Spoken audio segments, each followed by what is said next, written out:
Jean-Luc Delarue s'arrête aujourd'hui à Tourcoing. L'animateur télé sera à 15 h au centre social Belle-Rencontre pour dialoguer avec les victimes de la drogue, mais aussi des collégiens et des parents d'élèves. Tombé dans l'enfer de la cocaïne, il racontera son expérience, sa volonté de s'en sortir, ses doutes et également ses moments de faiblesse. L'animateur sort donc de son silence pour sensibiliser les plus jeunes aux dangers de la drogue, mais également de l'alcool.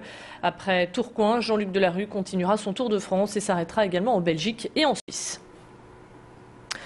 Dans l'affaire de Florence Cassé, la Cour suprême du Mexique a accepté d'examiner le dossier de la Française. Les juges vont donc vérifier la constitutionnalité de la sentence rendue par l'Amparo.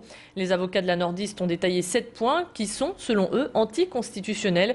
Parmi les arguments de la défense, la vidéo de l'arrestation de Florence Cassé qui n'était qu'une reconstitution. Selon le quotidien 20 minutes, aucun délai n'a été fixé. Stéphane Hessel, 93 ans, a reçu hier la médaille d'or de la ville de Lille.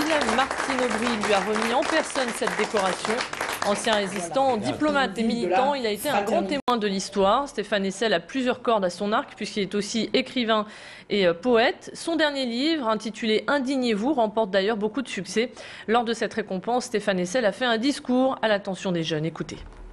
Je voudrais que les jeunes aient confiance dans la possibilité qui est la leur de transformer ce monde, d'en chasser tout ce qui en a fait la lourdeur au cours des derniers temps. J'ai peur de dire que nous sommes encore devant des grands défis et que s'il faut les confronter, il faut les confronter naturellement avec intelligence, mais plus encore peut-être avec cœur et avec courage. Retour à présent sur l'affaire d'Annie Lemailleux. On vous en parlait hier. La militante de Force ouvrière a été écartée de son syndicat en raison de sa candidature pour le canton de Sizouan sous l'étiquette du Front National.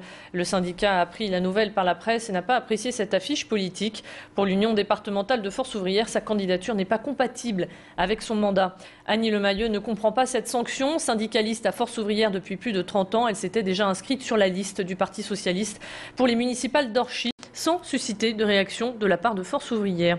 Aujourd'hui, Annie Lemailleux est en colère lors d'un point presse qui a été donné ce matin. Élodie Bernachon était sur place. Je vous propose maintenant d'écouter Annie Lemailleux. C'est une éviction. On m'a demandé de rendre tous mes mandats syndicaux. Je ne représente plus Force ouvrière pour la bonne raison que Force ouvrière ne veut plus de moi. On m'a coupé la tête, ni plus ni moins. La stupeur et un peu la colère parce que Madame Lemailleux n'a pas violé d'enfants, elle n'a pas volé, elle n'a pas fait elle n'a rien fait de mal en fait.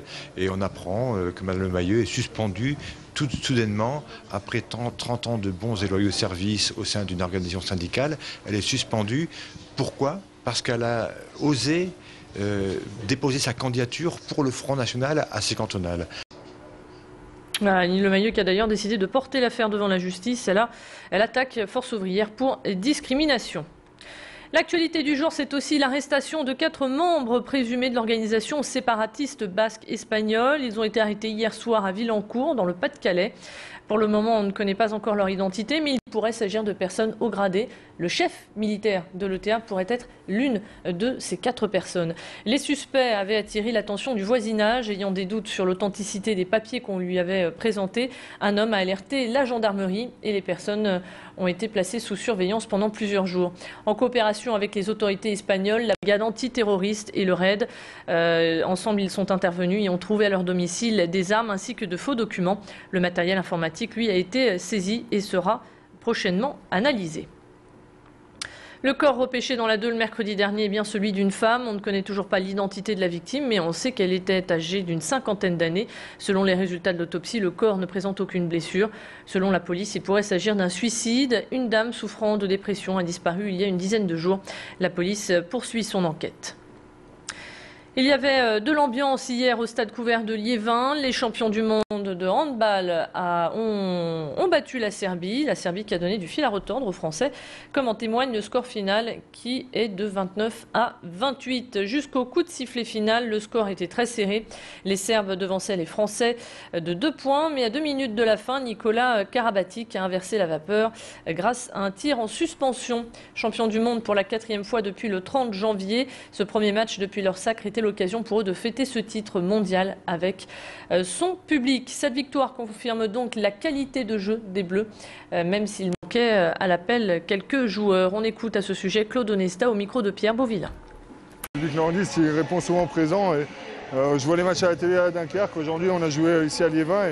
Et c'est vrai que ça fait plaisir de jouer devant une salle pleine et dans une belle ambiance. Au début du match, on a eu un peu de mal. Au deuxième quart d'heure de la première mi-temps, on a eu du mal. Et les Serbes ont bien trouvé des solutions sur notre défense. On a réussi à rester au contact. Et voilà, on s'impose d'un petit but à la fin. C'est bien. Non, mais c'est sûr que les Serbes ont fait un très bon match. Ils nous ont posé pas mal de problèmes et on a eu quelques échecs dans la finition, quelques pertes de balles malheureuses qui leur ont donné des balles de contre-attaque. Voilà, c'était un premier match, on a gagné, c'est l'important. Luc Nordis, il répond souvent présent. Et, je vois les matchs à la télé à Dunkerque. Aujourd'hui, on a joué ici à Liévin. Et c'est vrai que ça fait plaisir de jouer devant une salle pleine et dans une belle ambiance. Au début du match, on a eu un peu de mal. Au deuxième quart d'heure de la première mi-temps, on a eu du mal. Et les Serbes ont bien trouvé des solutions sur notre défense. On a réussi à rester au contact. Et voilà, on s'impose d'un petit but à la fin. C'est bien. Non, mais c'est sûr que les Serbes ont fait un très bon match. Ils nous ont posé pas mal de problèmes et on a eu quelques échecs dans la finition, quelques pertes de balles malheureuses qui leur ont donné des balles de contre-attaque. Voilà, c'était un premier match, on a gagné, c'est l'important. Voilà, donc on a entendu à deux reprises Thierry Omeyer, le gardien de but, et non pas Claude Onesta, mais on l'écoutera donc au prochain quart d'heure. Restez avec nous, on se retrouve dans quelques secondes à peine pour faire le point sur votre météo.